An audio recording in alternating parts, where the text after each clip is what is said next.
which AMD GPU actually makes sense, and which ones are just a waste of money. How do you compare cards across generations? Why does AMD power your PS5 and Xbox? And finally, what's the real difference between AMD and NVIDIA GPUs? AMD RX series. AMD's naming can feel messy, but there is a logic behind it. Think of it like Ryzen. The higher the first number, the newer the architecture. The last numbers? That's your performance tier. Higher tier means more power, and usually higher clock speeds, more bandwidth, and better overall performance. RX 5000 series. First RDNA generation. The 5000 series jump celebrated AMD's 50th anniversary and aligned with Ryzen branding, marking a clean break from the aging GCN architecture. No ray tracing, but cards like the 5700 XT were a big step forward at the time. Today, mostly outdated. Still usable, but not where you want to invest. RX 6000 series. This is where AMD became seriously competitive. This is also where AMD started to dominate in pure FPS per dollar, especially compared to NVIDIA's 3000 series. RDNA 2 brought ray tracing and a big jump in efficiency. You can run most modern games without issues, especially at 1080p and 1440p.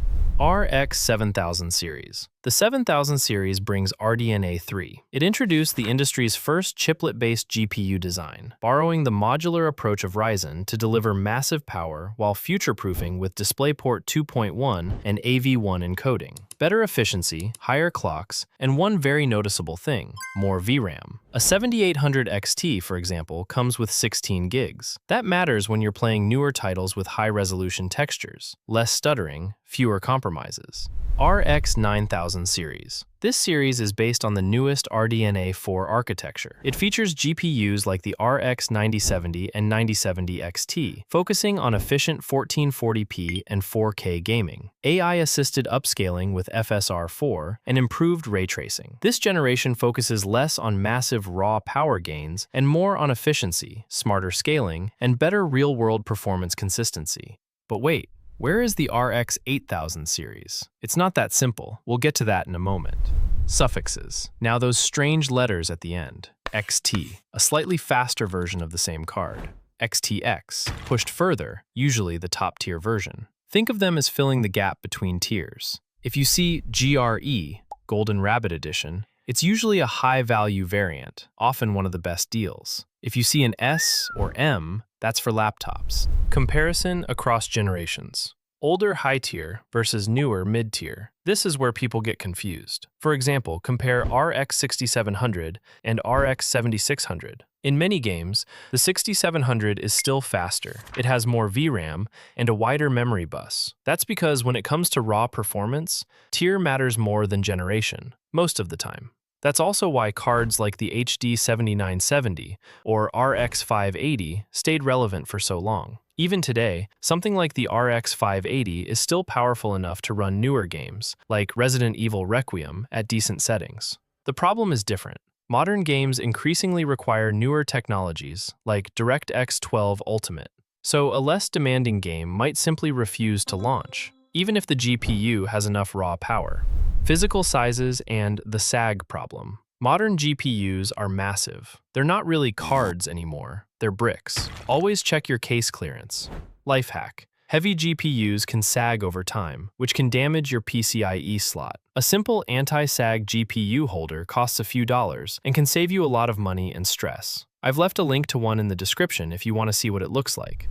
So what about the RX 8000 series? You might notice a gap where the 8000 series should be. Here's the real reason. AMD mostly reserved the 8000 naming for mobile and integrated solutions. For desktop GPUs, they jumped straight to the 9000 series. Part of that is marketing, aligning GPU naming with Ryzen 9000 CPUs. They also changed the naming format, like RX 9070. If that feels familiar, it's because it lines up more closely with NVIDIA's naming.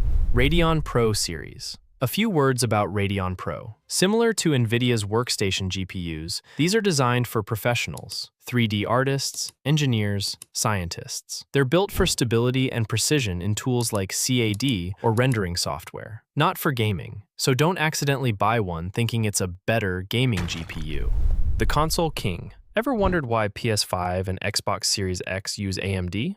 Because AMD builds custom APUs, combining CPU and GPU into a single optimized chip. Performance is roughly comparable to something around an RX 6700 level GPU, but heavily optimized for console workloads. That's why games run so well on relatively modest hardware. Sony and Microsoft chose AMD because of this all-in-one architecture, something NVIDIA doesn't really offer for consoles. You've probably heard this before. AMD is cheaper, so it must be worse. Not really. AMD often undercuts NVIDIA on price, but in raw performance per dollar, they're frequently ahead, especially outside of ray tracing. So what are the main differences between AMD and NVIDIA GPUs? AMD usually offers more VRAM and better price to performance. More VRAM at the same price means better texture loading, fewer stutters, more stable FPS over time.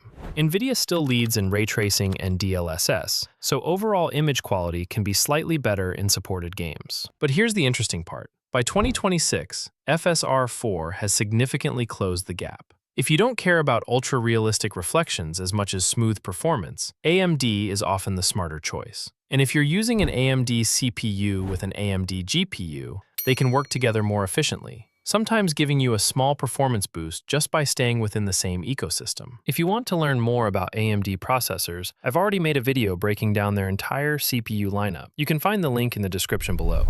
We're not going to dive deeper into direct model-to-model comparisons in this video, but if you want a detailed breakdown, let me know in the comments and drop a like so YouTube can recruit more warriors into this holy war between red and green. So which GPU should you choose? If you're still not sure which GPU actually makes sense for your setup and don't want to overspend, here are the best price-to-performance options right now, based on leading benchmarks and FPS tests in modern games. First up, the RX 7600. Launched as a champion for 1080p gaming, this card is still the best budget option you can get for under $280 in 2026. It's built on the 6nm process using the Navi 33 architecture. It features 2048 stream processors and 32 ray accelerators. It comes with 8GB of GDDR6 VRAM on a 128-bit bus. While 8GB is the baseline now, AMD's 32MB of Infinity Cache helps bridge the gap, keeping frame rates stable even when the action gets intense. It only draws about 165 watts, so you don't need a massive power supply. A decent 550-watt unit is plenty. Plus, it fully supports a V1 encoding, which is a huge win if you're planning to start streaming on a budget.